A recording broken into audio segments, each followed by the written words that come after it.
Well, welcome everybody to another episode on Andertons TV. And today, I'm super excited because Dave Simpson here on my left has been doing YouTube things in his own very modest way up in sunny Grimsby for the last few years.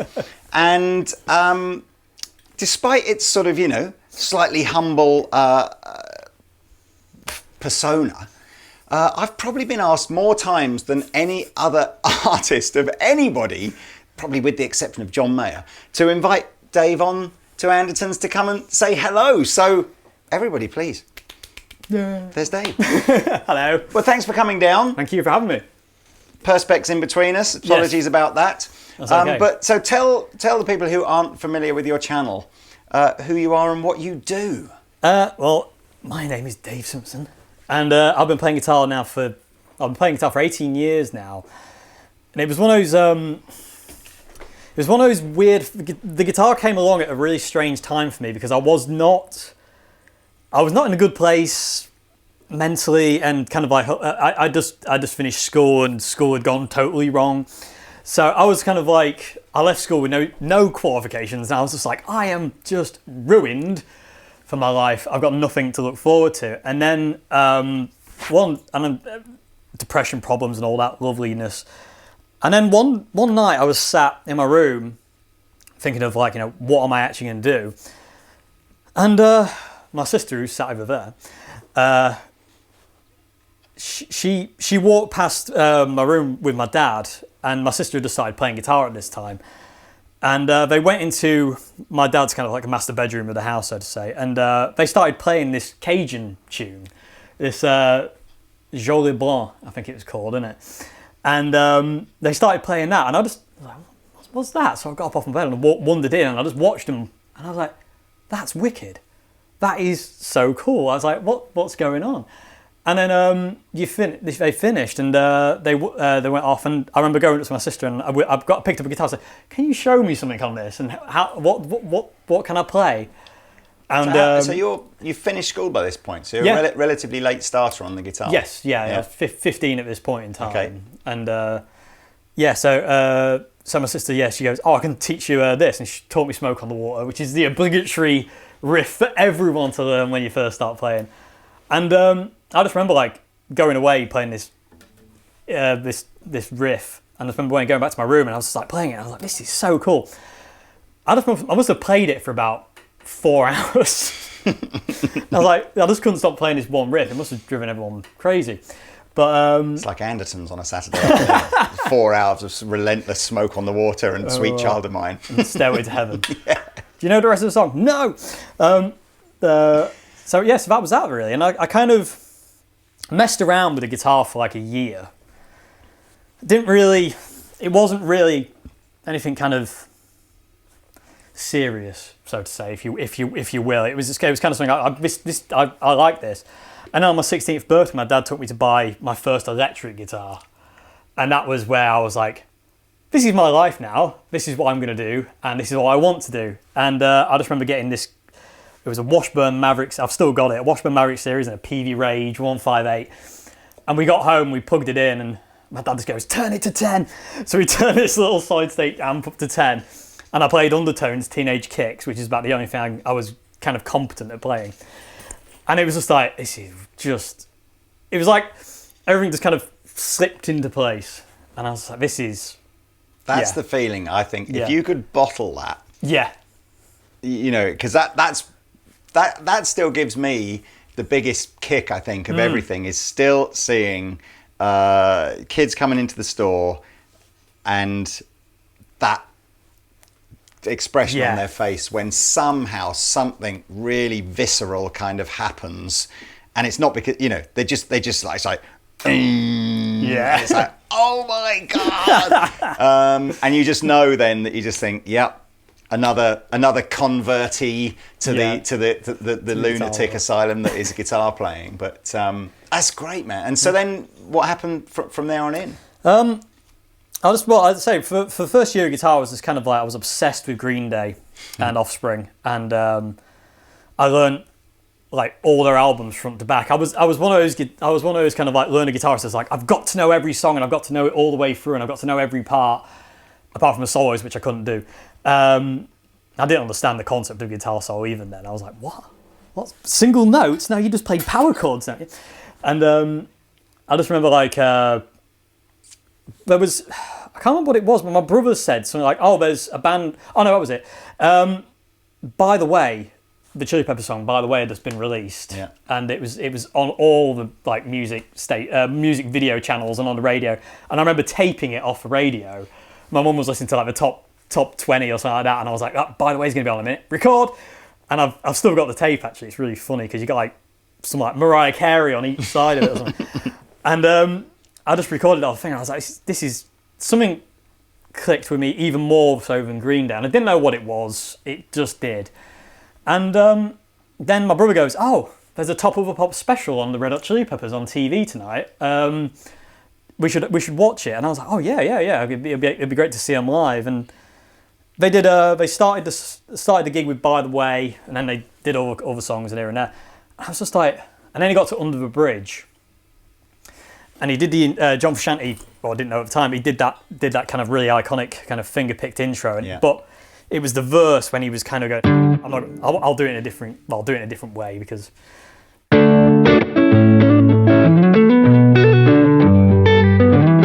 That kind of Jimi Hendrix style, and I was just like, what is that? What is that? Bashing power chords out until then, and I was just like, and his guitar tone was just like, I need to know who this is. I really need to know who this is. And then, and we didn't know. No one knew. No one I knew who he was. And then everything just seemed to fall. It's so weird. My brother was in town on my birthday. A couple of days after my birthday, and he saw a guitar magazine with him on the front, and it said John Frusciante, and he bought me the magazine. And from that point on, I was like, it's John Frusciante, and I just became a super fan. It's weird how you, because my first experience of listening to the Chili Peppers, Dave Navarro was playing. Oh yeah. And so in my head, I always see like John Frusciante as like the imposter in the band, even though I know he's like, even though actually probably Dave Navarro was the sort of, was the stand-in, but weird, isn't it? How that kind of, so yeah, I don't know. I respect, I love all the guitar parts in that music, but it just, I don't know, just wrong person at the wrong time, I guess. Well, that's the thing. It's not for everyone. Music, guitar, everything in general is just personal preference. I love Dave Navarro, by the way. I'm just saying, but I liked him more in Jane's Addiction than I did in I agree. Chili Peppers. But I'm just saying, I didn't, in case I bump into Dave Navarro at a trade show or something like that, and he's just like, didn't you like me when I was? No, you're super cool, Dave. You're very, very cool. For the record. No, I'm the same. I mean, I do like some of the songs on One Hot Minute, but John has always been kind of like, he's the guitarist who inspires me when I've got no inspiration, kind of thing. It's like, if I'm sat around kind of like, oh God, I don't know what to do with myself, I'll either listen to his songs or I'll start playing a song or a Chili Peppers song and I'm like, oh, there it is again. And it just comes straight back, that feeling, that initial feeling of that first seeing him do Under the Bridge. And I was just like, So where did the listening journey go? I always find it intriguing because quite often you'll find, with people who, weren't there in the 60s and the 70s, their introduction to guitar will be through a contemporary player, John Frusciante in your case, and then the journey of discovery goes. And did you then go back and find out all the people who'd influenced him, or has that never really interested you? It wasn't until many years after that my guitar journey took a weird turn. Right. To Yngwie Malmsteen. Wow. Handbrake. So you're going from all it to that all of a sudden, like this split second, you're like, what's going on, Dave? I just like, I heard Far Beyond the Sun and I was like, oh, that's so cool. And I was like that teenage, probably about 17 years old at that point. So I was like, oh, this is so cool. Like, you can play super fast like that. I remember learning Far Beyond the Sun and Guitar Trilogy Suite and Black Star and all these other ones. And I drove my dad insane, basically, because my dad grew up like as a punk, basically. Yeah. Was this Yngwie Malmsteen on a PV Rage 158 as well? Oh, by this point, no, we had upgraded. Because I'm kind of thinking, I'm not sure I can think of anything worse. I know, it's a bit waspy. No, luckily I'd upgraded by that time, and because I did my first gig, June, July. So 6 months after I first started playing, I did my first gig. And how it should be, I think. Indeed, yeah, definitely. You want to jump straight into that. And so I did my first gig 6 months after that, and I was terrified. And I remember at that point in time, I only had my PV Rage. So it's like 2-channel, and they sound like a box. And although they are quite cool for certain things. And I remember turning up to this gig, and I had my little Washburn and my PV Rage. And the guy goes, oh, you can use my Marshall. And I was like, oh, I've heard of Marshall. And I went on stage, I hadn't seen the amp, I went on stage and had a TSL. Nice. And I was like, I don't know what I'm doing with this. And he goes, oh, that's the foot switch. The foot switch was like longer than like that. And I was like, and he goes, oh yeah, well, it does this and this. And I was like, I had no pedals. I had no idea what I was doing. And he was just like, oh yeah, well, you can go through this. And I remember just plugging my guitar into it and going, just pretend you know. Just start turning things.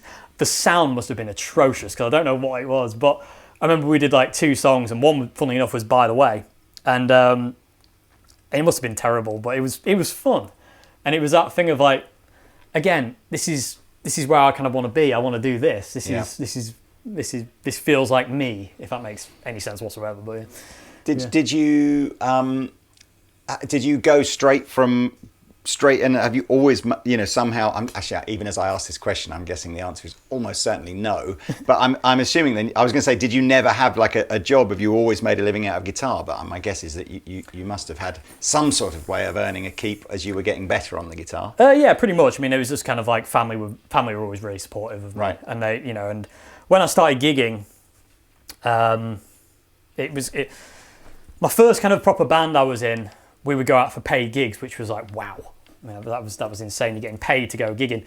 And I found like I could because I was still living at home. I was only 18 at this point. So I was still living at home. I could gig and I could make money. And I was like, this is really cool. And I was also doing some college courses as well. So that was kind of helping me along. To quote Jeff Buckley, because it's the only way I could think of wording it. Jeff Buckley once said that he wanted to be a musician, so why would he put his hand to anything else? And that's the way I've always kind of felt, is like, I don't want to go and do any other job because this is what I want to do, so why would I not totally dedicate myself to this and basically give it everything I've got, not look back, and just go, there is no fallback. If it goes wrong, you're in trouble, but that spurs you on more. So you did, okay, so you have literally just guitar has been your sole source of income from... Yeah, luckily. Fair play. Yeah. Well, that's pretty unusual, isn't it? To be able to go straight from school and be able to make a living. Oh, fair play, man. Yeah. So the live scene, how far did any of your bands ever get? Did it ever feel like we're on the verge of a few times, big one? Yeah, there was a few times. The first, I was at college and I got into a band with a guy who we kind of started writing songs together. It was my first kind of foray into writing songs. I'd never done it up to that point. And we started writing songs, and I was like, this is really cool. And it was nice to kind of bounce ideas around. We were kind of like a Green Day pop punky kind of band, but with Yngwie Malmsteen style guitar solos and John Frusciante inspired guitar licks, which is a bit weird. But it was really cool, and I really enjoyed that. But then I kind of... That kind of kept stepping up, and then the usual band thing kind of took in, where like, you know, you get those kind of, you know, oh, I'm not happy with you. Really? Well, I'm not happy with you. Isn't that great? And then all of a sudden everyone starts falling out, and I never really got that, because I was like, well, sure, you're just here to play music. Like, I never, you know, the singer and the bass player collided. I remember one band practice where the bass player was just screaming in the singer's face, "Come on, hit me then!" And I was just kind of like near my pedal board going, "It's the boss pedal." Because I was just scared, and they just kind of just went at it, and then we had to get another bass player in, and then I was fired without me knowing from this band, and it was really annoying because we did a gig, there was nobody at this gig, and this agent had come from America, he'd heard about us somehow, and this agent came over from America, and he said, "Oh, would you be interested in going on tour around the UK?" Yes, we said, and we had another gig the next week after that, and I got told it was cancelled. It wasn't cancelled, I just wasn't invited to it, and they got another guitarist in without telling me. And that was that, and I was just a bit like, oh, okay. And so I just basically said, "Oh, so I'm out of the band, aren't I?" I was like, yep. And they still had all these opportunities to go touring, and we got offered a single deal, which was utterly atrocious.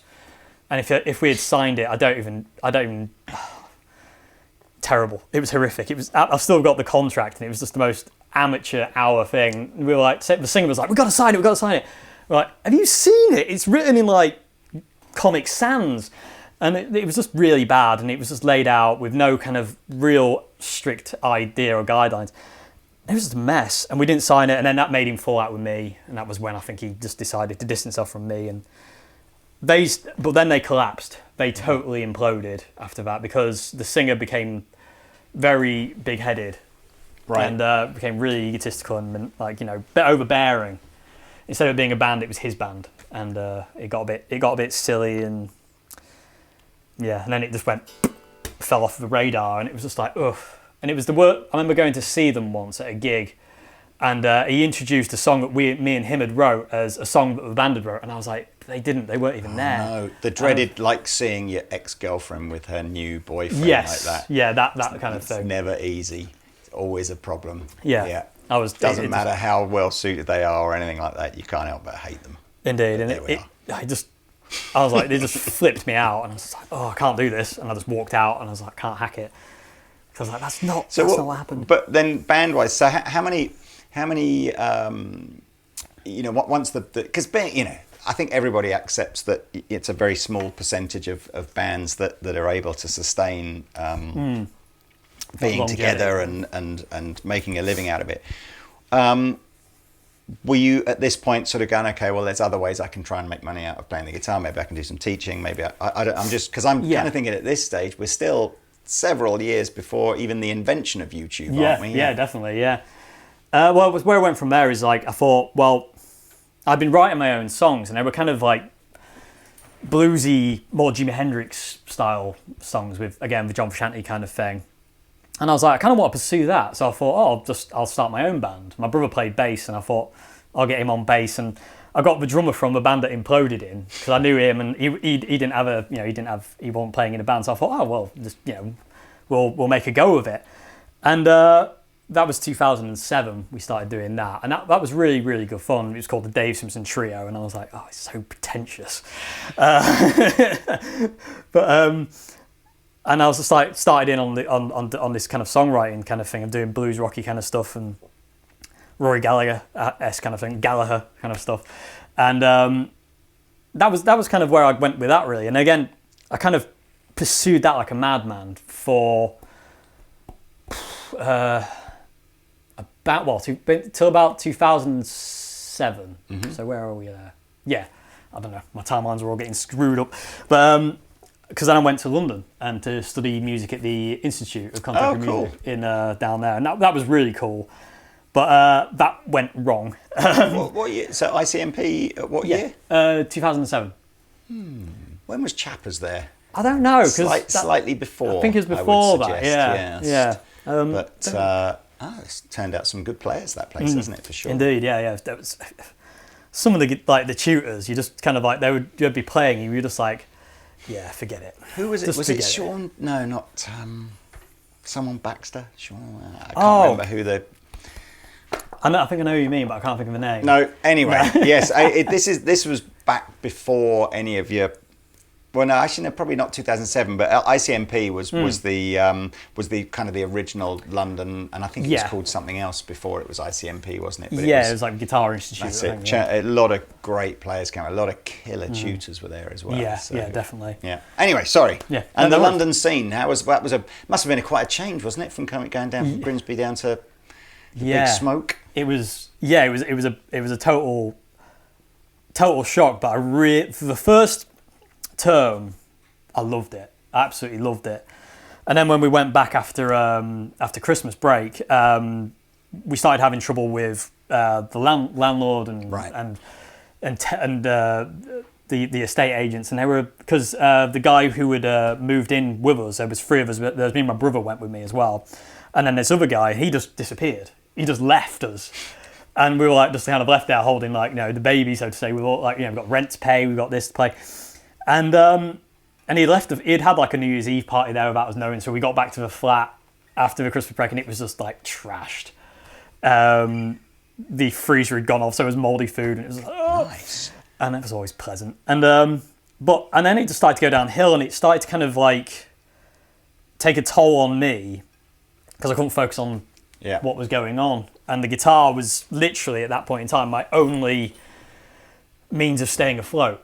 I just remember that literally I developed a thing in London called disassociation disorder, which is basically nothing feels real. It's like you're walking around in a dream state. You think you're dead or you're in a coma, and I got that because the stress was too much. I couldn't function.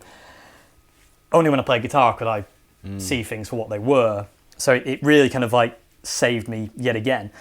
And it was just really, really horrible and awkward. I eventually had to come home because it just went totally wrong. And I came home, and it took me about a year to kind of get over the stress of it, and it was just like horrible. And every day I woke up, I was like, "Am I awake?" And it was really unpleasant. And but then it's funny, isn't it? How so many people that perhaps I don't know, they're wired in a certain way that maybe life feels a bit different to them than and yet so many of them will turn to a musical instrument of some sort and find some sort of grounding and sense of normality whilst they're doing it, and it's quite an interesting.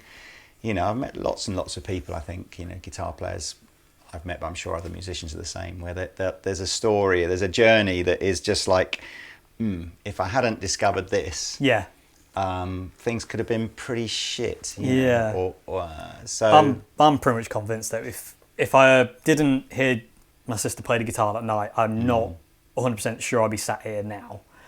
Actually, I'm pretty much sure 100% I wouldn't be sat here now, because when I first started playing guitar, it was a case of I'm done.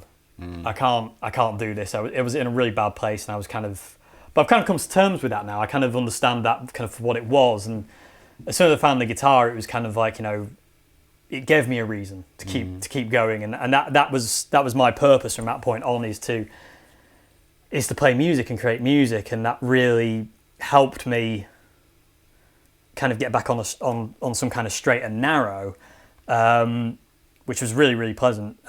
But it's the perils of mental health, and again, it's always that thing with I'm a quite shy person, and I like to be quite out of the way. I'm always the person sat in the corner, out the way of people. I'm always quiet. Who's that in the corner? And I'm always that kind of person. And then kind of I'm doing a profession that involves me to stand in front and in front of people and entertain people and it's kind of a Jekyll and Hyde thing. It's very, very strange kind of. But again, it's an outlet for me, and it's my only outlet that I've ever found that I can emote through this. It makes me feel like there is a purpose to my being and me being here and stuff like that, and it just gives me that comfort. so to say, that when nothing else was there, and it still does that now, and it's like my best mate. Yeah.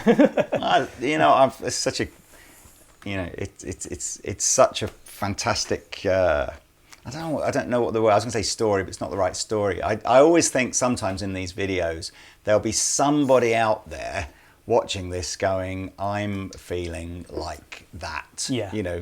We take this back to 15 or 20 years, and I don't know what I'm going to do, and I kind of just there's a little bit just goes, wouldn't it be just amazing if as a result of that one person just goes, well, maybe the guitar or whatever that's my I'll find some inner peace in that and purpose. Indeed, yeah.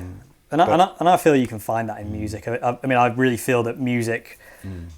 I mean, I can imagine I get shot down, but again, it's just my personal opinion. I always feel that music is like the ultimate, kind of the strongest art form, so to say. It can bring everyone together. Artwork not so much. It can in certain respects, but music is one of those things where you don't get 50,000 people in a field blowing up to see a painting, but you'll get 50,000 people in a field to look at like a band, so to say. You're going down that route of something utterly subjective here, aren't you? And there will be people going, although I, of course, as a, someone who loves music as well, I would agree with you in the sense of that's how music makes me feel different to, art or something like that. But it's still, it's just I always think, again, we're going to go completely off topic and I always think it's one of those weird things that kind of maybe does separate humanity as a species from animals, and we've got so many shared instincts, yet somehow music does this weird thing to human, this weird, amazingly positive, cool. Can you imagine life without music? I know. I mean, it would be so. And yet I can't imagine. Maybe, do you think dogs think like that? Do you think dogs go, can you imagine life without music? I don't know. Maybe they do. Maybe birds do. But I don't know. We just go one of these deep, weird tangent things. But there's something so. There aren't many humans that you meet that go. Exactly. Yeah. Most people would go. Yeah, it would be pretty difficult to. Anyway, imagine life without it. So look, come on. Yes. I think we should let's keep this on guitars rather than anything else weird. It's going to go deep. So okay, so you're so trying to make it as a musician. Ups and downs, all that kind of malarkey. Bands had some success, but never the big payday check thing that you hope to do. So can we kind of fast forward to sort of YouTube land and sort of going, where did you... Because you've been doing it for a while now, haven't you? Yeah, 2013 I started doing it. So it's 7 years now. Yeah. And, you're a vet, a YouTube vet. Yes, yes, a long time ago. So how did that happen? What was it what was it about? Presumably, YouTube, someone else on YouTube that you saw, where you just thought, oh, maybe I'll have a punt at that. Yeah. Well, it was. Funny enough, it was your channel and Phil X on Fred Americana. I remember I was skirting around YouTube one day and I found a Soundlight Slash video, and it was obviously on Rob's channel at that time. And I was like, "What's this?" And I clicked on it. And I just really enjoyed it, and I was like, "Oh, this is cool." And I watched a couple more and like that, and I've been watching basically you since then. And then it was obviously Phil X on the Fred Americana channel, and I was just obsessed with that as well.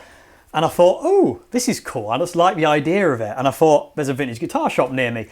Maybe I'm a regular there. Maybe he'll let me get my disgusting, filthy little hands on some of these guitars, and I can set up a YouTube channel for his shop, not necessarily for me, just for the shop." And so I went there and he said, "Yeah, of course you can." I was like, "Oh!"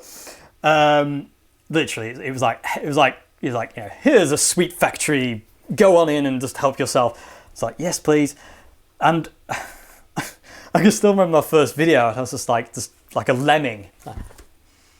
Is this on your channel? This is on my channel. Right, this is my first ever video. You can go and find. I love all those. I mean, if you look at the early Andertons videos for maximum cringe, it's just like, oh my god.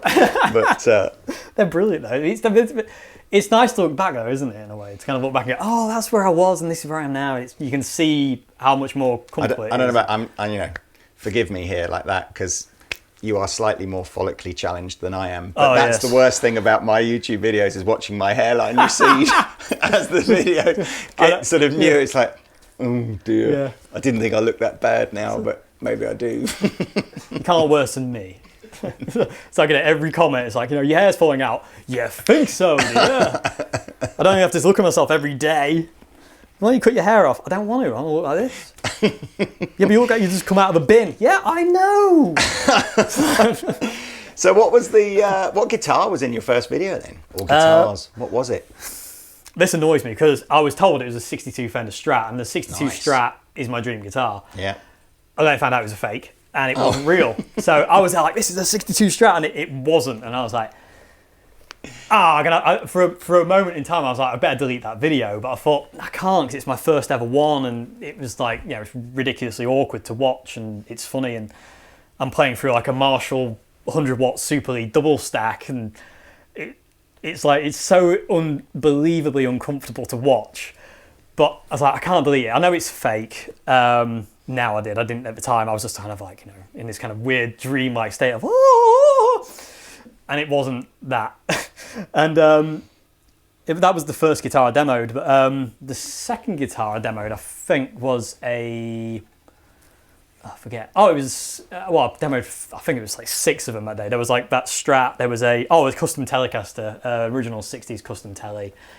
And it was just like, this is just stupid. And then there was like a 335 and there was a Mustang, and then there was a Dave Gilmour signature Strat, which to this day was just I can remember that guitar now, and I just remember how good that guitar was, even with its little dinky little tremolo arm. It was such a great guitar. But that was the first guitars I demoed, and like I say, it's massively awkward. For some reason, I had a period of straightening my hair at that time as well, which was not a good look. It was like Garth's weird son from Wayne's World. And it wasn't a good look at all.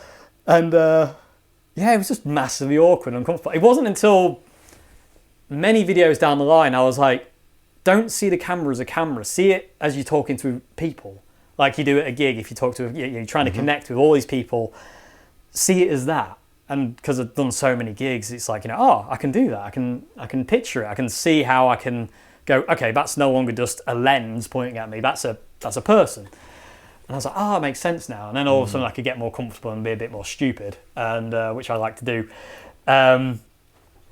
Because growing up, I grew up with people like Rick Mail and Aid Edmondson and people like that. So that stupidity of English humour and double entendre disease is in me to do that kind of thing. And I like that because it's levity, and that's the way I am in general. I tend to be a bit stupid. So you're although you started off obviously with some really prestige kind of guitar product, your channel, I feel anyway, developed into something that felt a bit more everyman. Yes. There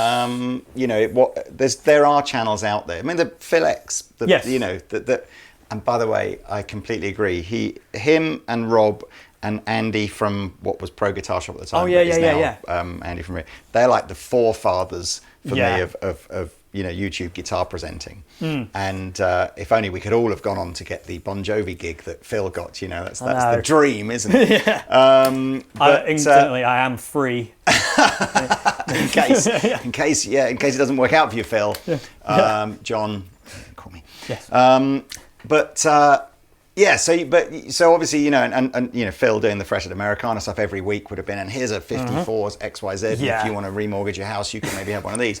But and a lot of guitar channels, I think, are drawn to doing video on, really, really high end stuff because it's kind of, it's exciting. Exactly, yeah. But I think your angle and where you seem to have connected with your audience really brilliantly is it's about going, we don't have to have all the dearest stuff. And actually, I quite like the fact I'm not even convinced if I offered to swap you some of your more affordable stuff for something dear, I'm not even, I think I could actually see you going, no thank you. Yeah. So why is that? And then I think that's a nice segue onto physically looking at some of the gear that you've brought with you today. But so it was simply because Old Hat, well, the owner basically said, "Oh, I'm shutting shop for good. That's it." So it was done. So I was like, "Oh, okay." And I was like, as a result of your YouTube. Well, he was convinced that YouTube wasn't doing anything. Down. Yeah, he was like, "Oh, thanks for doing those YouTube videos. I'm closing down." Yeah. It's like, thanks to you. It was. Yeah, he just basically closed down. And I remember I was sat in my kitchen at home, and I was talking to my dad, and I was like, I don't know what I'm going to do. People watch the channel for vintage gear, and all I've got is budget, 40 quid pedals and cheap guitars. The most expensive guitar I owned at that point was my white one here, and then and I was like, I don't know what to do because people aren't going to watch. And so I did a video, kind of like like a kind of a thing explaining what was going to happen to the channel, saying like, I'm going to still do videos, but it's not going to be 50s Gibsons and 50s Strats and Fenders and all that kind of thing. And so I was like, oh my God, this is going to go so wrong. But I thought, but I love it. And I was like, I want to keep doing it because I really love doing this. And so I thought, well, I'll just demo what I've got. So it started with demoing like the amps I've got, the guitars I've got, talking about my guitars, and I did a couple of videos where it was 7 guitars in 7 days, where I was like, and it was like a little countdown, and it just kind of kept snowballing, and I was like, why is it snowballing? I don't understand, because I'm very self-deprecating. I always kind of put myself down, you're not good enough. Kind of thing. So I'm always like, why are you watching me? And I never got it, but it's like, but that's okay. It's not for me to get. I don't have to get why people want to watch me. It doesn't. As long as if people watch me and they enjoy it, and they enjoy what I play and how I play and where I am and stuff like that, then that's all that matters. I don't have to understand that. It's like it's like not to be. It's the only thing that comes to mind right now. I don't know why this comes to mind. This is a ridiculously stupid thing to say, but it's like the meaning of life. This is so stupid. It's like you don't need to understand it. You just have to enjoy it while you can. And that was that thing of this. Is like and it was like I'm playing to people who connect with my music and my my guitar playing, and I literally to this day cannot think of anything better. Every time I play. Every time I do a video and I get release a video, I get a big buzz on it. It's like, it's going up in a minute. And then I read every comment and I go through every comment, and and it's just like the support is just, I can't fathom it. It's just unreal. The support I get is just absolutely out of this world. And again, it's just like, little Dave in his kind of tiny little box room with, again, everyman gear, cheap pedals, cheap guitars, nothing overly expensive, and I was like, but it goes beyond that almost. It's like it's connection. Again, that musical connection always comes back, and I just love that. And then, again, the community on my channel that I've got, it's like there's not a day where I don't wake up and go, I'm so grateful for that. It's like it literally is never lost on me. It's just like literally it's the coolest thing ever. I mean, it's unusual to. It's not a safe space, the YouTube comment section, generally speaking. And it surprises me really as well, because I think I grew up pre-internet with the guitar community feeling like it really was a safe space. Yeah. Like a shared sort of brethren or a family of people that. I don't remember anybody being terribly judgmental about the standard of player you were or the type of guitar you had or anything like that. But now, it's really bad, it's like it's brutal out there, and it's just like, man, it's like, is that really? That's your day, is it? You're going to jump on someone's YouTube channel, spend 15 minutes watching it, and then go for them for something utterly, because of the. I don't know. It's like I can't even think of because of the.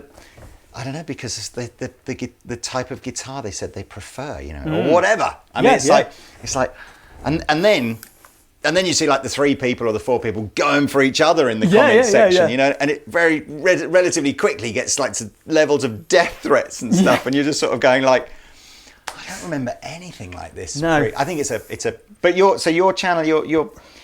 I mean, it feels like that. I mean, I even sense you got quite emotional there talking about how much the support that you get from the people who watch your channel means to you, and I think that comes through, and I suspect, once people feel that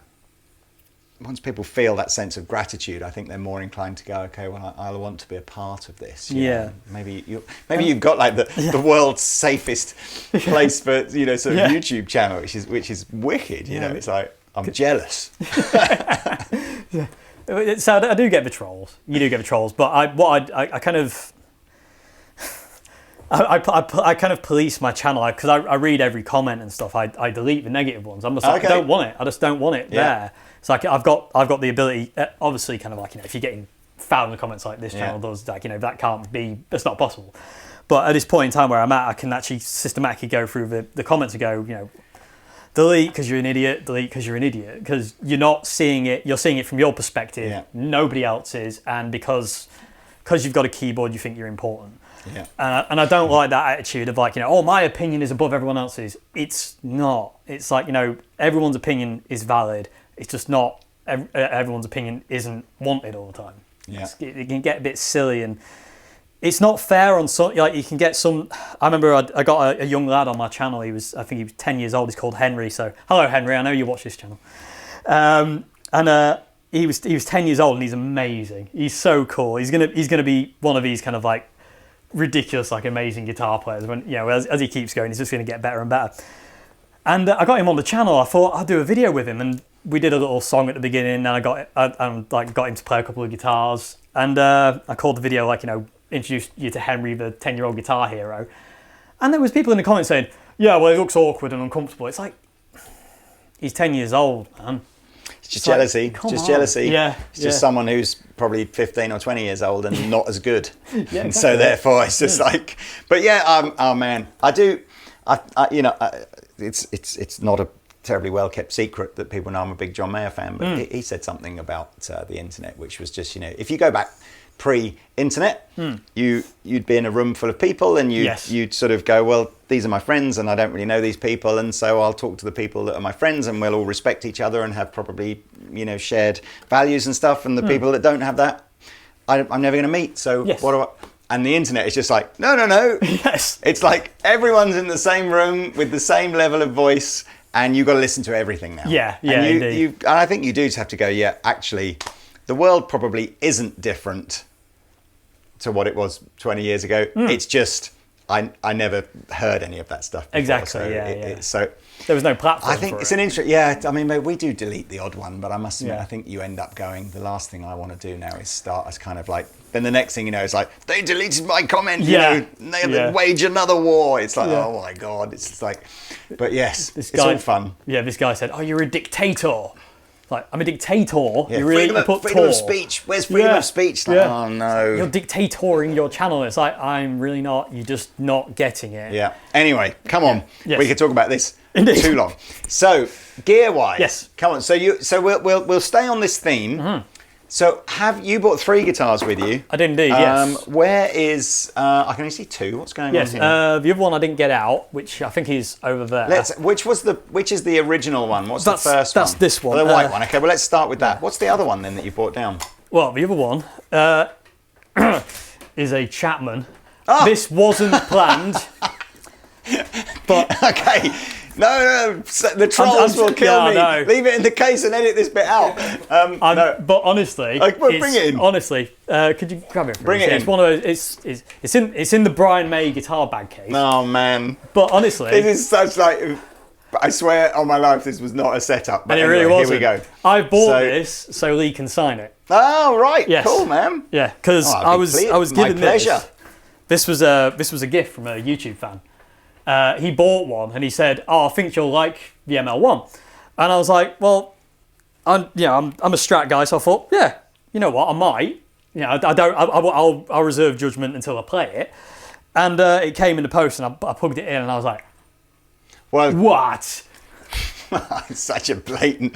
It's like, I can't tell you how much this feels like a massive shill here, and it isn't. Honestly, I promise you, it's not. But thank you so much anyway. Yeah. But we'll come back and we'll talk about the Chapman, you know, and in its chronological kind of line. So it's okay. So this obviously wasn't your first ever guitar. No. We talked about that Washburn Maverick, but was this you would consider your first sort of like proper or good guitar? You know, yeah, this was kind of like harsh on the Maverick probably, but the first guitar that you really felt like you wanted to keep. Yeah, because I'd had a couple of guitars up until this point, and then, funnily enough, I went the day I bought this, I went in to buy the Kurt Cobain Jag Stang because I wanted the Jag Stang. I was obsessed with that guitar. I was like, oh, I want it! I'm a Kurt Cobain fan, and I was like, it's so cool. And I walked in, and it was in the window still. And I was like, yay! And I'd saved up for like 2 months to get it, and done anything I could to get like the money together. And I walked in and I go, oh, I'm going to buy the Jag Stang today. And he goes, it's sold. And I was like, and my heart just went poof. And I thought, oh, I'm in a guitar shop, I'm going to look around. So I was walking around, walking down this guitar line down here, and there was some like other guitars. And then right at the end was this one. It was just kind of hung like that. And I couldn't see it. I'd never seen it before. I don't know if it was a new guitar they'd got in or what. Anyway, I was like, ooh, it's white. It looks like Jimi Hendrix's guitar from Woodstock. So I was like, oh, can I try this white one? He goes, yeah, of course you can. And I went and plugged it in. And it was one of those, I can use an effect here to simulate the feeling.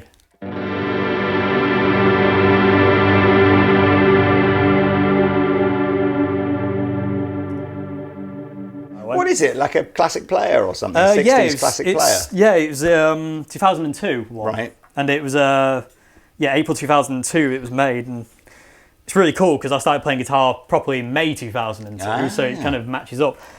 But I plugged it in, I remember playing like a couple of things on it, and I played like Little Wing and stuff like that. And I got this in 2004. And I was just like, ooh, I ain't got that with any of my other guitars. What's this? Because I played an Epiphone Les Paul before this. Yeah. And I was just like, what's this? And I remember I bought it because I was just like, I felt compelled to buy it. I was like, you need to buy this. And I remember walking out the shop with it, and I went to a band practice that day with it, and I was just like, this is something special. This felt special. I remember that night.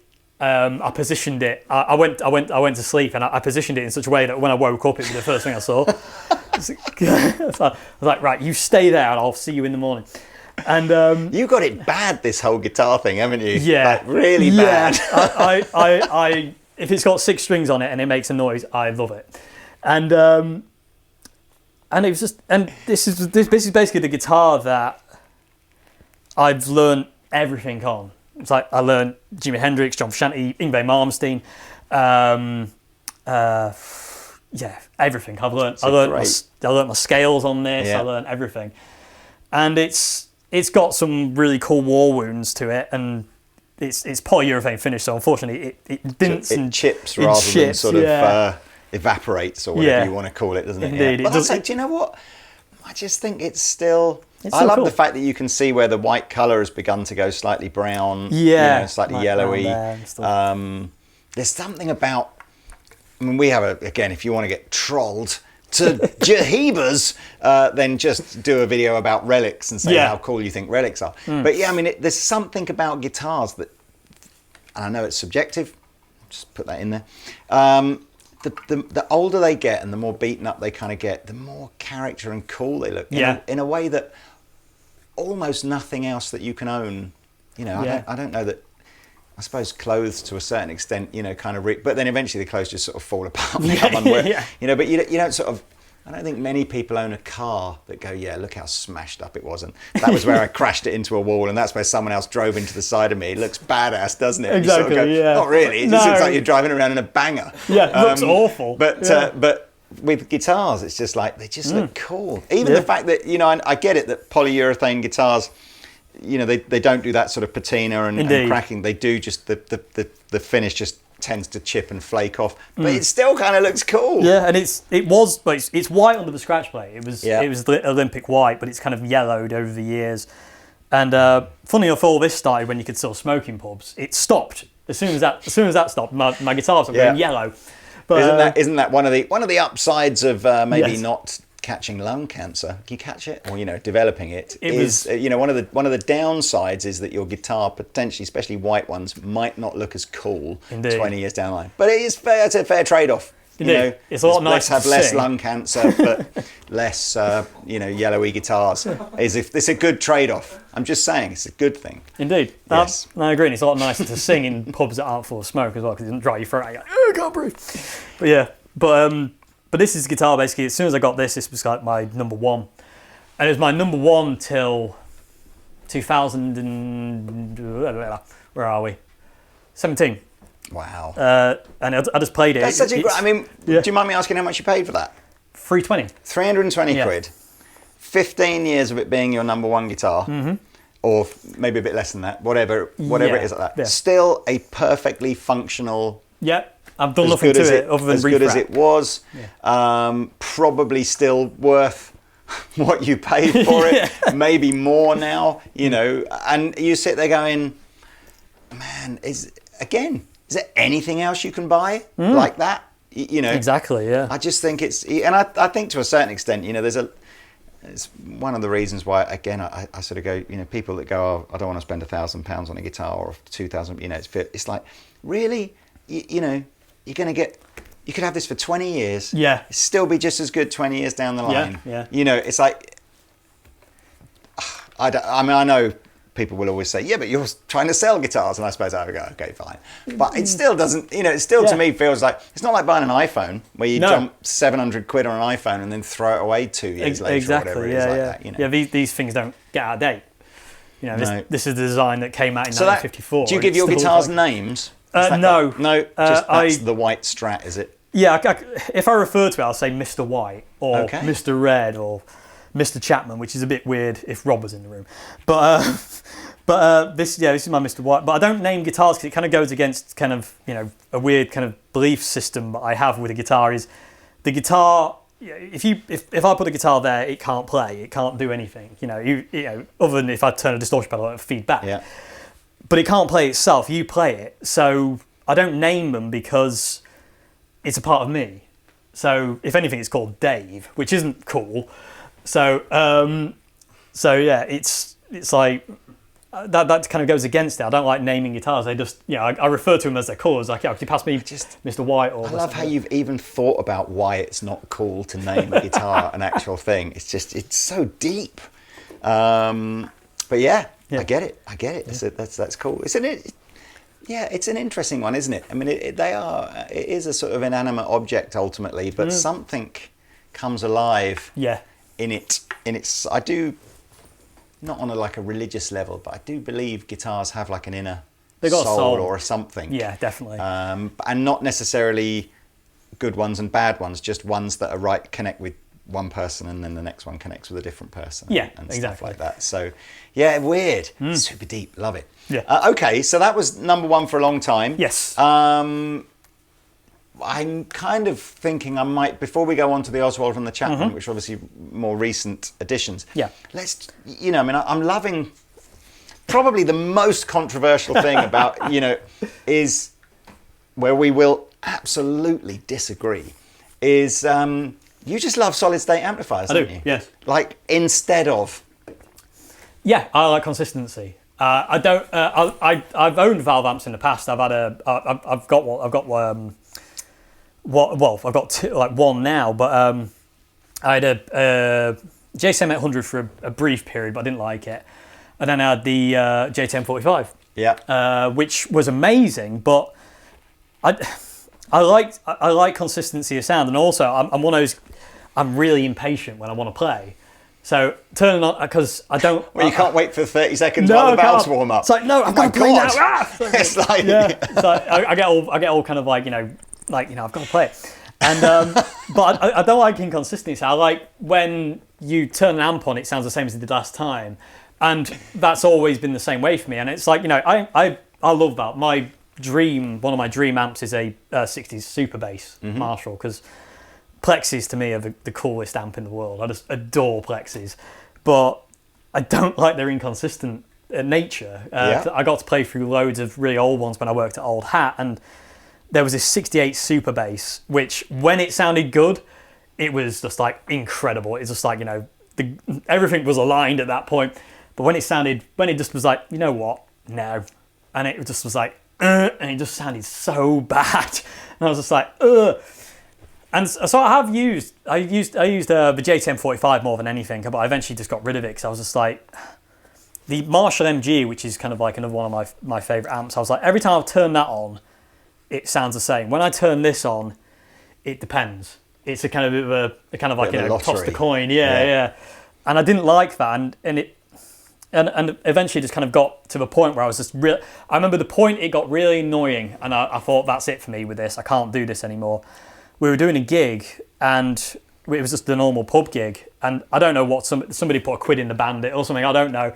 The voltage dropped, Right. and the amp just went to mush, and all the brightness went away, and I was like, "What the hell's going on?" It was like somebody put a towel over my amp, and I went back to the amp, and I turned everything to 10 apart from the volumes, and I was like, "There's nothing there. There's just no brightness," and I was just like, "This, I can't do this. I can't play like this." And we got through it, and then somehow the power returned, and then everything was on 10, so it was like mid-song, horrific noise came out of this Marshall half stack, and I was just like, I'm done, I can't do this anymore. So I just went back to my Marshall MG, and you know, I've just. Are you typically the only guitar player in the bands that you're in, or is it you? No. I've played in a lot of bands where I've been the second guitarist, and I've been lead guitarist and stuff like that, And you don't find that if you turn up with a solid state amplifier and they've got valve that you're just struggling in terms of just being overpowered by the tone of the valve amplifier? No, I've never gigged my Marshall MG above 4. I've got good Boss Katanas. I've never gigged them above 2. And I remember there's actually a video on my channel somewhere of we played a pub, and I was using my Boss Katana 50. And I had it sat up on top of this PA head. I've got a full drum kit. The bass player, my brother, was using a 410 Ampeg bass rig with a orange 1000-watt amp head, and I'm using my little 15-watt Katana. And I'm not mic'd up in this pub, and it just cut straight through. Never see it. And that was on 2. Volume on 2. I feel like I've been taken apart here. I need to. I don't know what it is. It's like I can't. The first band ever that I was in, maybe I've been emotionally scarred ever since that. I had a Fender something, like a 1x12 80-watt amplifier. It looked cool. It had the silver front and everything. I want to say Super. No, it wasn't a Super. Something. Whatever. Like a Princeton kind of. No, it wasn't called that, but it looked a bit like that. And the other guitar player in the band had a red knobbed Fender Super 60. I remember that. And it was basically, the Super 60 was half a twin. It's just like a 1x12 with a twin sort of preamp section.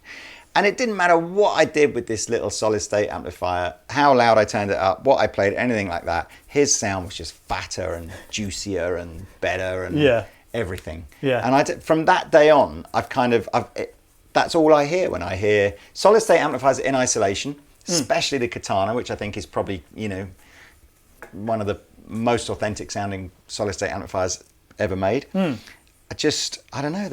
I mean, look, each to his own, and I get it, and I think I can kind of buy into the consistency thing. Yeah. Although again, I know a lot of people. I quite like the sort of, you know, the little bit of a, thing, you know, just like, what's it going to sound like today? Although I don't think I've never had that experience that you've had with your with the Marshall, JCM, where it's, you know, I get it that it's like some days, even in here, you go, pretty sure this sounded better than that yesterday. Yeah. But that might even be in the... It's psychosomatic kind of thing. You never know. So you're a fan of these? Yes. I mean, again, I think I probably just... It's the Marshall MG is the one that I think I've seen the most... This like you're most famous for sort of, you know, extolling the virtues of that on your channel. Yeah, but well, so I got my first MG the same year I got this, 2004.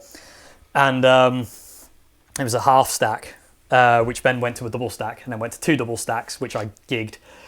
With 2, well, actually, originally it was a Marshall MG and a Marshall VS 100, and I ran them both. Much to the dismay of many pubs when you walk in with that much. But Yeah, the MG was like, it's like one of those amps. Like I've got like 3 favorite amps of all time, which, you know, there's the Katana, there's the Orange CR120, and there's the Marshall MG. And the Marshall MG is the one that's got like the worst reputation. You will never hear that ever said again. My 3 favorite amps of all time, ladies and gentlemen, is an Orange Crush 120, a Marshall MG, and a Boss Katana. This is real. This is a real thing, I think. Definitely. So, okay. Now, pedals. Yes. Similarly, kind of, you know, we've got something a bit posh in the old HS effect. Indeed. HX effects, can't even say it. And then next door to that Yes. is, you know, my first effects unit kind of thing, isn't it? In a Zoom G2. Yes.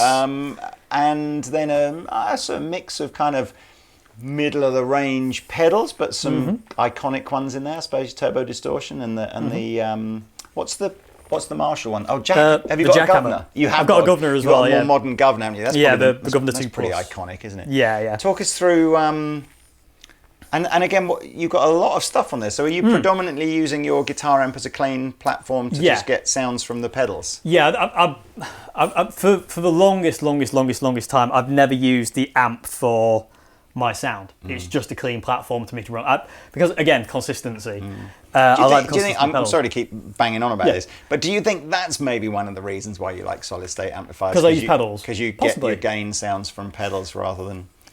Possibly. I mean, who's said? Because when my Plexi ran fine, it was so good. But no, I mean, I've always just loved the immediacy of pedals as well. Like, you know, if you want distortion, you hit the pedal and it's there. You don't want it, you turn it off and it goes.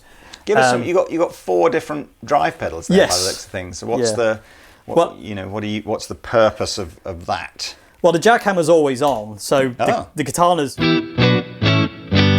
cleans a whistle, and then the jackhammer basically gives me that kind of John Frusciante.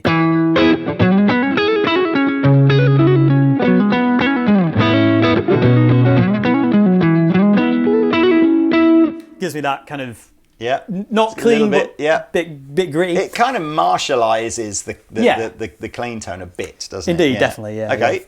And then, well, I'll get to the DS2 in a minute, which is my favourite at this point in time. But again, being a John Frusciante nut, the DS2 and the IBS Wah are kind of like a must-have. Right. But the Governor is just like the distortion pedal I've used for ages, and it's still the same one that I bought. Must have bought that in 2009, and I've still got the same one. Another 50 quid spent there. Yeah, absolutely. But I love it because it's just, I've got the deep dial turned all the way up. Okay. So it's just massive.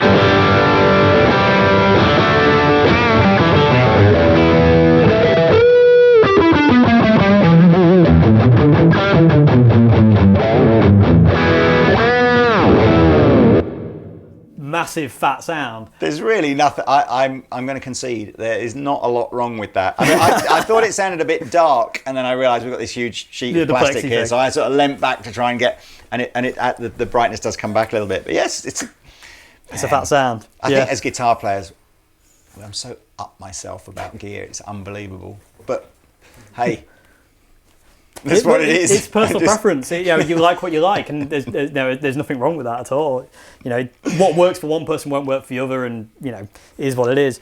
But the jackhammer's always on though. Yeah. I do turn it off every now and again, but predominantly not. Then we go to the HX, which is kind of like I don't know what you'd call it, the fun section of the pedal board. That's every kind of ambient and modulation and filter effect ever. Isn't it? I can't remember if HX. I should know this, but were there drive sounds in an HX? Yes. Yeah, so it's that's right. It's everything except amp modeling, isn't it? Yeah. So, but are you typically using the individual pedals for drives and HX for more ambient, or is it a bit of everything? It's a bit of everything. I've got different things set up. I've got different kind of banks. So if I go up, if I bypass that and then bypass that and go to this one. This is just the HX, so nothing to hear. So, and then you got distortion. And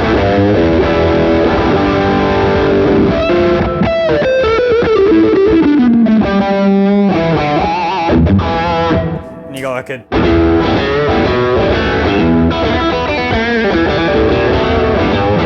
Tube screamery kind of thing. So why have the other pedals then? Because of this effect.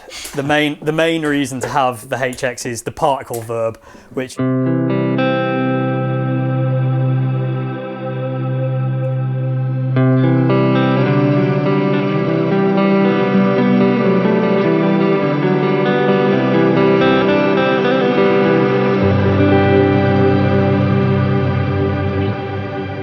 so the HX does that, and then you get the tail, so it just goes away.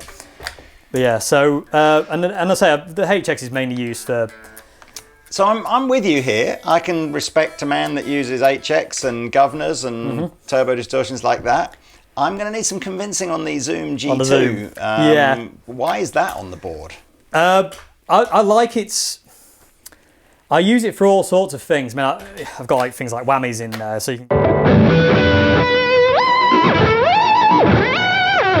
So you can do all that kind of thing. And actually, ironically, I suspect the G2 is probably cheaper than buying a whammy pedal, exactly, right? yeah. And you get a bucket load of other stuff as well. Man.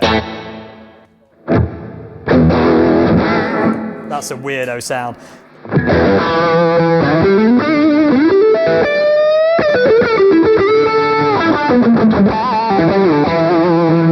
Is that everything from the G2? That's all from just the the G2. That's just the Zoom. I told you I was up myself, didn't I? I am. Because that sounds fine. Because you got like sounds fine.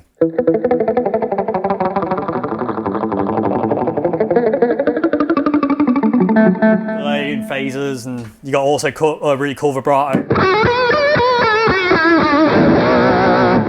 Now there's a Zoom patch that I'm more familiar with. That kind of, that's not my cup of tea. Yeah.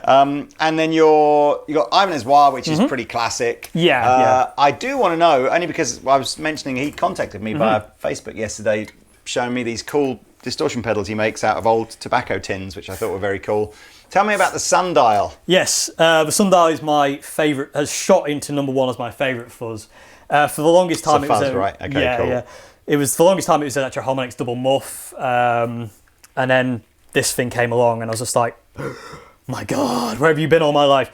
And it's got 3 different modes. It's the usual fuzz thing where you just set everything to 10 and turn it on, and just do everything from the guitar. But it's got 3 different modes. You've got morning, noon, and night, and each one has an individual sound. So this is morning, which is just like really.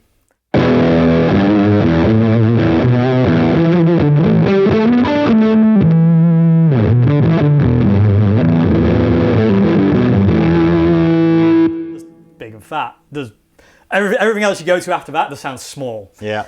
But it cleans up.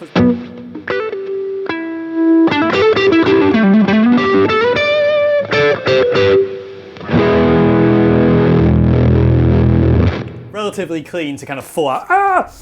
And then you got the noon sound, which is a bit more kind of classic rock. It sounds a bit like Black Sabbath to me. Not really, but.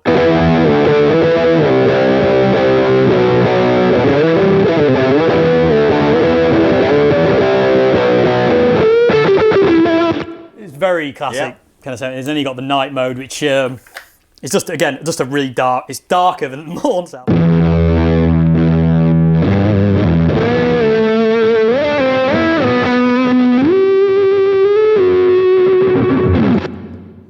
Makes fun. That's good. Things. And then ditto just for what, bit of practice and looping and. Yeah, because another thing I use the Zoom G2 for is drums. So you can create like your own kind of loops with. I had this drums. vision of becoming some sort of Phoenix Night club band there with the Zoom drum machine as your backing track and you putting on your thickest Grimsby accent possible and introducing tonight's entertainment. And tonight, everybody. Look, it's always good to have, whether it's I prefer having some drums to a metronome if you're going to kind of jam along and stuff like that. But that's cool, man. Yeah. So look, let's jump back to guitars then. And I feel like we're sort of reaching the end here. Yep. So have Strats been a theme for you all the way through? Yeah. Is that as soon as I got this one, I was like, these guitars feel like they were kind of like, it sounds pretentious in a way, but it kind of like, these guitars feel like they're made for me. They fit It's like putting on your favourite pair of trousers. They just feel happy, like to me. Like when I pick up a Telecaster or a Les Paul, sometimes I don't connect. Whereas Stratocaster, no matter what happens, I always pick it up and I'm just like, yeah, this works. Yeah, I mean, there's got to be a reason in there somewhere. It's almost certainly the biggest selling electric guitar design of all time. I mean, maybe Telecasters and Les Pauls, will be pretty close, I would have thought. Oh, indeed, I think the Strat's probably the one, isn't it? And it's a very, very... It does it does a lot of stuff, doesn't Indeed, it? yeah. I like the idea of describing a guitar as a happy thing. Yeah. But yeah, it's nice that's how it kind of makes you feel. And you said you've not modded that at all, so you're not a big kind of, No, it's been refretted 3 times. It needs another refret, so it'll be on its 4th refret. They're super low, and it does kind of chokes out now. But that'll be its 4th refret, and the neck because of that is getting really thin now. So it's up here is like skinny. It's almost kind of not quite Ibanez wizard neck, but it's very skinny. But it's still really comfy. But the next refret, I'm going to say, don't plane the neck. That's crazy. Yeah. I mean, I'm slightly, again, jealous again. I've never had to refret one of my guitars, which I think is entirely down to the fact that I don't play any of them enough. But I kind of love the idea, even down to the point that it's the concept of lacquer being worn off the back of the neck. I get that, but actually wearing the wood away on the back, that's epic. Yeah, because for a while back, this did have lacquer on the back. It was so like I can't move, my hand won't go anywhere. So I was like, it's coming off, and the shape of this neck now is literally the shape of my hand because it just I've had so many hours on it, and it just every time I pick it up, I've got a Telecaster at home, and the neck on that is a clone of this because I was just so comfortable with it. I was like, can you clone this neck? So it got cloned, and it's this neck basically. So just ridiculous. It's nothing like an original 60s Strat neck, but I love the fact that something that was used when you bought it, relatively affordable, has bought you so much, joy as well, but functionally as a tool. It's done a job for 15, 16 years, with minimal upkeep. I mean, the refretting's not an insignificant job to do, but it's not, again, it's not beyond the, it's not lunatic kind of, no. It's not like the guitar's been in a fire and someone's had to reconstruct it or something, Indeed, it's amazing. It's still original pickups, pots and everything. I do want to see this Oswald thing. Yes. I'm not massively familiar with the guy as a builder, but I know he's based out in Holland and does some pretty cool stuff. Yes. I mean, this is just your ode to John Frusciante, isn't it? Basically, I mean. Yeah. Funnily enough, I do have Nick made me a body and a neck, and I assembled it. I've got a replica of John Frusciante's '62 Strat. Right. Again, I'm not too much of a John Frusciante. Yeah. Stalker. Yeah. John's literally on his phone. I need a restraining order. Yeah. So don't worry, John. I'm not coming for you just yet.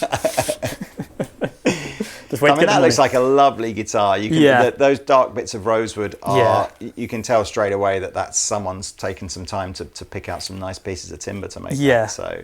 And I said the idea of this was like he had sent me a Fiesta Red Strat. It wasn't mine. It was a subscriber to my channel, and a subscriber wanted it to come to me first to demo and review, and it arrived, and I was just like, oh my god, what the hell is this? And it goes, oh, I can make you one. So he made one. I was like, can we have this hardtail just for a totally different thing?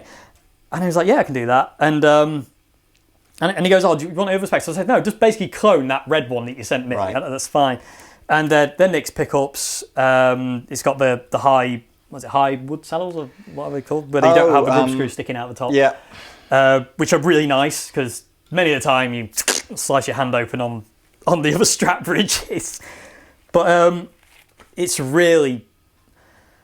This guitar, I got it end of last year, and I was going through a 10-year relationship breakup, so things were a bit overwhelming to say the least. And it was relicked when I got it. There are videos and pictures of this when it was its original state. This is all kind of Nick's relicking. But this is what happens when you come out of a 10-year relationship and have really stupidly heavy plectrums. And you just kind of... it's got all these pits and divots in the wood there. And so that's actually all me. You can the kind of dark kind of stain, that's where it was originally relicked. Right. But I haven't got through that yet. But that was just kind of like taking out my... What was the hardtail sort of thinking? It was just, I just wanted something different to it. I've got all my Strats have tremolos, and I got given an old Hondo 2 Strat copy from the 70s, which is like someone had modded as a hardtail. They'd put the bridge too far forward, so you couldn't get it intonated, and the frets were like lower than anything. And I got that, and I was like, oh, this is really cool, and I can down tune it, I can do this, and I don't have to really worry about... I don't have my Strats to float anyway, but I thought this would be quite a cool guitar to have in case I don't want to use my Telecaster for hardtail stuff. And then I took it out of the case, and I filmed the unboxing of it, and I started playing it. Well, I opened the case, and it was just laying there, and it sounds really silly to say, but I was almost kind of like on the verge of tears looking at it, I think it's because emotions were running high. Yeah. But it was like one of those moments where it was like really heavy moment. And then I plugged it in, and it started to sing kind of back at me, and I was like, okay. And it's literally the main guitar that I've played since I got it last year. It's like my go-to guitar, and yeah, it's just... And it's funny, I don't miss the tremolo arm. I love tremolo arms so much, and I'm a Jimi Hendrix fan, and it's all that kind of thing. But not having it there, I don't miss it, which I thought I would. I'd be like, oh, I'm never going to play this guitar properly, but it was literally like, nope, this is kind of like ridiculously awesome, and it really has become my number one kind of guitar. And I've done a couple of gigs with it until obviously, unfortunately, everything kind of kicked in, and I couldn't do any more, but I just love it. It's a great looking guitar. Yeah, the spray over thing that Fender started doing out the custom shop a few years back. It's just... It's very cool, and I'm a complete... I think I've gone... I'm not even sure that... I think I would say like 95% now of the reason why I want to own a guitar is an entirely visual one. Yeah, I know what you mean. It's like I've almost gone beyond the idea of just trying to find ones that play and feel a certain way, almost to the point now it's like, I've got guitars that play nice and feel nice. I just want more guitars that look cool. I think the thing about visuals though is if your guitar doesn't look the way you want it, you're not going to be inspired to play it. So you just sit in the corner as like a thing. Going back to that, it's an extension of you, isn't it? Yes, it's such a, I don't even want to say it, that pulling it into that sort of fashion bracket, I don't want to make it, I don't think that's a negative as such. I just think it's it's got to be part of your whole personality, hasn't it? Just in the exactly. The way you want to sound and look. And it's like Paul Gilbert when he plays and he matches his guitar to his costumes. Like, I'm wearing purple, so my guitar has to be purple. Yeah. It's like stuff like that, but it does make sense. It's like guitars that you don't like the look of, or they could play amazingly, but it's like, it just doesn't look right. And it's like, if that inspiration isn't there for you to play it, it's the wrong guitar for you. It has to be feels right, sounds right, looks right, plays right. It has to be all those things, really. Well, as bad as this makes me feel, come on, let's plug Chapman Guitars for 2 minutes. So remind me again, a subscriber gave you this guitar. Nice. He goes, oh, I got an ML1. And he said, I think you'll like them. He says, they're very kind of classic, very kind of stratty. And I was like, oh, okay. So he sent me this one. And I plugged it in. I was a bit like, okay, let's just see what happens. And I immediately always go to the neck pickup, and it just...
nervous fingers. That's great, man. Yeah, and it does. It sounds like a Strat, and I like that, and I like the brass tremolo. Yeah. I was like, what? It's a brass tremolo block, and it does add zing. It's a real cool, different sound. Yep. I mean, I'm not. There's I know Rob likes to design the Chapman stuff in collaboration with his fans on YouTube, and we've got a guy called Dave who does designs and stuff. So I'll be honest with you, most of the time when I see a Chapman guitar, I kind of see like an almost finished version. And they just go, "Do you like the look of that?" And I'm either like, "Yeah, I do," or "No, not really." But all of the insides of it are kind of, I can't claim, and I wouldn't claim any credit for. But it's nice to see. Always nice to see someone with a Chapman guitar who really digs it, because it's they're cool. They're a cool guitar. Yeah, and I really do love it. It's not something that I'm saying just because. I actually do love this guitar. And when I did the review of it on my channel, I think I played it for like 45 minutes straight in the video, and I was just like, it felt like 5 seconds, but I just got lost in it, because again, it speaks to me on a very high level, which is really important when I play a guitar. It has to. Because I've been a lucky little git, and I've played so many guitars, old, new, whatever. I know when something won't work for me within the first couple of seconds. Same with amps, pedals, and all that kind of thing. And as soon as I plugged this in and I felt the neck, I was like, "Ooh, hang on, that's insane." I think that's an interesting point, because I think that comes as well with experience of. I mean, we were talking before we started filming about a band called Little Angels, and I thought they were from your neck of the woods. But anyway, Bruce, who was the guitar player in that band, and a real tone head. Yeah. When he comes to Andertons to just try some new amps, he will literally bring his guitar along, and he'll plug into an amp, and he'll set it, and he'll go, "I don't like it." Next one, like that. "I don't like it," like that. And you'll go, "How can you tell me you don't like it?" Literally. I mean, if he's watching this, that is no exaggeration, I swear. And then he'll go, "I like this one," like that. And I'm pretty sure even then he'll just go, "I'll take that one." You go, "What are you doing?" But I don't know. I just think and I guess guitars, I think it should be you should instantly pick a guitar up and either feel a connection or not feel a connection, and just go with it. That is what it is. Yeah, and that was the way it was with this. They're not the knobs it comes with, are they? No, I've changed I didn't think so. I don't like the Telecaster. I don't like the Telecaster. That's right. They're the chrome knobs, aren't they? So I switched it out to these gold. I think they're called speed knobs or something. But because I can get them easier, and because I like to do kind of volumey swell stuff, like.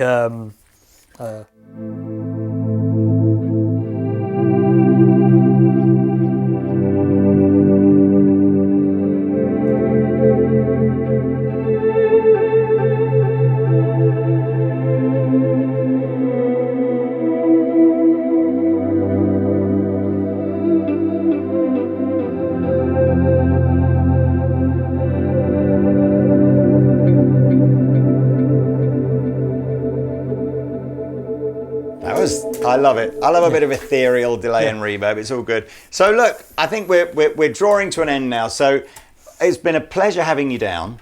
Lovely to meet you finally. I'm really pleased with it. Lovely to meet your sister as well. Yes. What's the plan for you? Is it just hopefully some gigs start coming back in next year and the YouTube channel goes from strength to strength? Or? That is the plan. Yeah, that is the hope and the kind of like, please, because like I said, I've got no backup plan. This is what I do. I've got no desire to kind of go, "Oh, I'm going to do something else now," or this, that, and the other. It's like I love guitar and I love music, so why would I not pursue that with all that I am? Yeah. It doesn't make any sense for me to just kind of go, "Oh, you know what? Yeah, I'm not going to bother anymore." So I just want to play music. I want to, and that's another thing is I like connecting with people as well. I love that whole music connection thing, and it just makes me happy, and guitars make me happy, and I just as long as it's got 6 strings on it, it makes a noise that I can do. Job's a good one. Please, if you've not, I know it sounds a bit of a cliche, and the fact that your name's Dave makes it even more cliche, but it really is like honest Dave. It's the channel is, it's not pretentious. It's real gear, real opinions. And and good luck, man. Thank you very much. It's very, very cool. And I hope hope you do. Hope the gigs start coming back in, and the music gets well received, and the videos carry on being watched. So Thank you very much. There we are. Anyway, look, I hope you've enjoyed watching today. Links, as always, to the guests will be in the description below, and you can go and check out Dave's channel. But yeah, we might have a bit more of a noodle. Seeing as you've driven from so far away. Indeed. But yeah, thanks guys for watching, and please like and subscribe, and we shall see you in another video soon. Au revoir, as they say in France, I think. Yes. Mm-hmm.